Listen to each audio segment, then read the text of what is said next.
গত 15 বছরে যে রিক্রুটমেন্ট হয়েছে সেই রিক্রুটমেন্টে নানাভাবে তার তার কি বলে নিয়োগপত্র দেওয়ার আগে নানাভাবে স্ক্রুটিনি করা হয়েছে।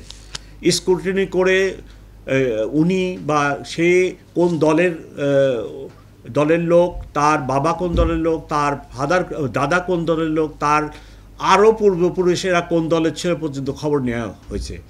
এইরূপভাবে গত 15 বছরে আমরা রাত্রি যদি আপনারা হিসাব করেন 2 লক্ষ পুলিশ যদি হয়, 2,20,000 আমাদের কিন্তু সিভিল স্টাফ আছে বাদ দিয়ে যদি 2 লক্ষ পুলিশ অফিসার হয়, তার ভিতরে 80 থেকে 90,000 এরূপভাবে রিক্রুটেড।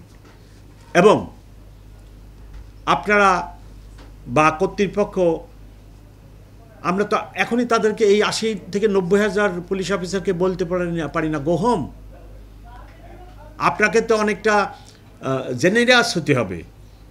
এই লোকগুলোকে তো আমি আপনার পৃথিবীতে বহু দেশে বহু জায়গায়, ইভেন আমাদের নবী করিম সাল্লাল্লাহু আলাইহি ওয়াসাল্লাম যখন মক্কা জয় করেছিলেন সাধারণ অ্যামনেস্টি ঘোষণা করছিলেন। এরূপ একটি ঘটনার পরে আপনি ইভেন এই দেশ স্বাধীন হওয়ার পরেও তো এরকম যারা পাকিস্তান পিরিয়ডে চাকরিতে ছিল, ডিউরিং লিবারেশন পিরিয়ডে চাকরি ছিল, সবার চাকরিতে খাওয়া হয় নাই। তারা কিন্তু বাংলাদেশ স্বাধীন হওয়ার পরেও চাকরি করছে। তো এইরূপ যে 80 থেকে 90,000 লোক রিক্রুটেড হয়েছে, আমরা তো মানবিক কারণেই তাদেরকে তো আমরা গোহম করতে পারি না। তবে যারা দুষ্টু, যারা পেশাদারিত্বের বাইরে যেয়ে নানা ধরনের কর্মে লিপ্ত হয়েছিল, তাদের বিরুদ্ধে তাদের অনেকে পালায়ে গেছে এবং তাদের অনেকের বিরুদ্ধেই আমরা ব্যবস্থা নিচ্ছি।